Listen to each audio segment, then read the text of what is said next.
Hello and welcome to tutorial number 1. What size cap am I? So we're going to decide now what cap size my volunteer is. So first of all, let's introduce you to the caps themselves. So the caps themselves come in two different parts. So you have your inner silicone part and you have your outer cap cover.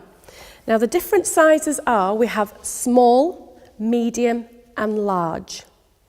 The way that you can actually determine what size they are, first of all with the inner silicone cap, you can actually see a very small serial number on the back. The first prefix starts with what size it is. So S is small, medium is an M, and L is large. So that's your inner silicone cap. Then you have your outer cap cover. Again, this is in the different sizes, small, medium and large. And actually indicated by the colour of the Paxman logo. So our small is red, purple is medium and blue is large. So now I'm going to talk through the process of determining what size cap that you are. So there is no measuring tool or tape measure or anything like that. It is just trial and error. So what we need you to do is try each of the size caps on to determine which one is the best fit. We're looking for a really nice, snug, all over fit. But what we do provide you with though is a 3-point checklist.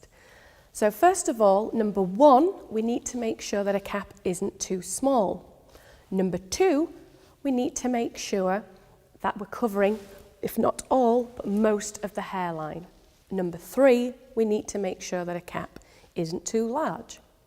So what I'm going to do now is actually demonstrate on my lovely volunteer here and show you the indications of a cap being too small, and then we'll start by trying the actual caps on.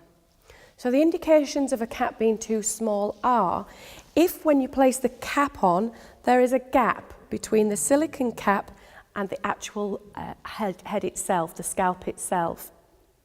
What will happen here, if there isn't any contact between the silicone cap and the scalp, you will unfortunately lose hair in this area. So it's really vital that we get a good all over fit.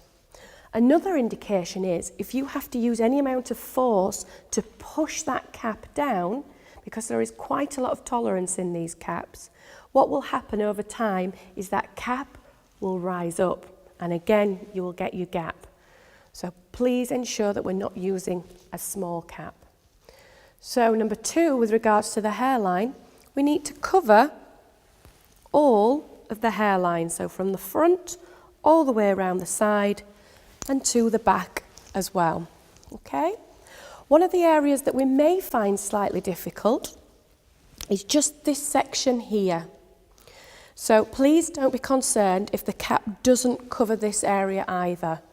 I think given the choice, you'd prefer to retain more hair here than be concerned regarding this side area here. Indications of a cap being too large are, when you place the cap on, if it wobbles about, that's an indication that it's too large. Also, we want to look and make sure that we can't put any hands up the back or up the side. Now, if you can get one up there, this is absolutely fine. However, 2 hands or even a fist is no good. That's a cap that's definitely too large. So now we've gone through that process, I'm going to actually put the caps onto my volunteer's head. What we do recommend is that you start with the small cap and work your way up. This enables you to see exactly where the cap is positioned. Also, ensure that we remove that cap cover. Again, this will enable us to see if there are any gaps or enable us to see if we can put our hands up the back, etc. So, a couple of things we need to do first as well with our volunteer is, what we're going to do is push the hair back. Just like this, especially if they have any bangs. Tuck the hair behind the ear, like so. What this is doing is enabling us to see exactly where that cap is positioned. Okay? Could I just ask you to look towards myself? Thank you. The cap itself, you can see the centre by these grooves here and the line. Always stand in front of your volunteer. This enables you to make sure that the cap is going on centrally and enables you to guide it on effectively. So, I'm going to place the cap, and it's just a couple of millimetres below the hairline, you can see. Okay, we're not placing it down here, we're not trying to save hair on the forehead, and also it won't give us a true representation of the cap size itself and the fitting, and during treatment it can be very, very uncomfortable. So just a couple of millimetres below, then I'm going to push down, okay, and place my hair around here. Okay. So, remembering those indications, there is slight bit of bounce on the top here, and I am having to force this down ever so slightly. So, at the moment, I'm not quite comfortable with this cap. And also, we can see that the hairline is not quite being covered enough. Not just this area here, but also our main hairline. So I'm not quite comfortable with this one, so therefore, as we recommend anyway, I'm going to try the next size. So next, I'm going to go to my medium cap, and just to make sure, I'm going to look at the serial number and check that it's the medium. It starts with an M, so this is correct. Again, standing just in front, push that hair back, and place it on like so. So this one goes on much better. And what we can do, again, is tuck the hair behind the ears. This just enables us again to see that hairline. Okay, if you need to move the cap around, please do so. So, we can see now that this one went on much better, and there is no gaps in the top. That's fitting nicely. Can you feel that on the top of your head? Yeah. Excellent. It's really important that you check and you speak to your volunteer or speak to the person that you are fitting the cap for, as this ensures that they feel comfortable and confident with the fitting of the cap as well. So I'm just going to check the back.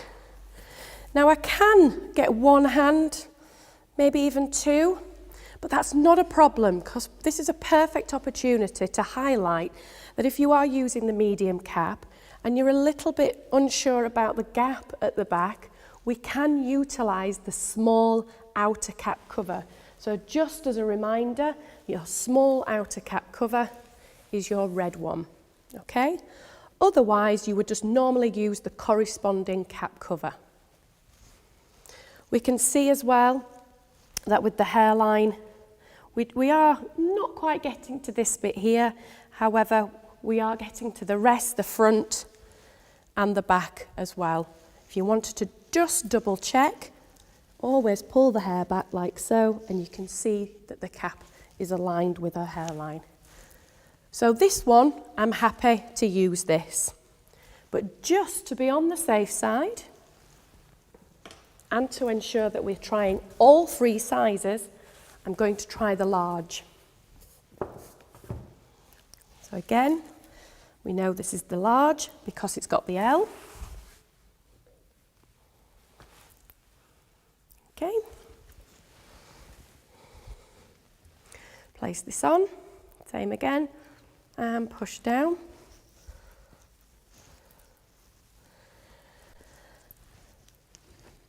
Pull our hair behind our ears. Okay. Now we can see that this one wobbles around quite a lot, okay? And also, it's much more gapier at the back. And I can actually fit nearly my whole hand up there. So this is a really good example of a cap that's too big and wobbling about. So we wouldn't be satisfied using this one at all. So we've now decided that my lovely volunteer here is the medium inner silicone cap, but we're going to use the small outer cap cover. So hopefully that's provided you with some guidance to ensure that you have the best fitting cap. Thank you.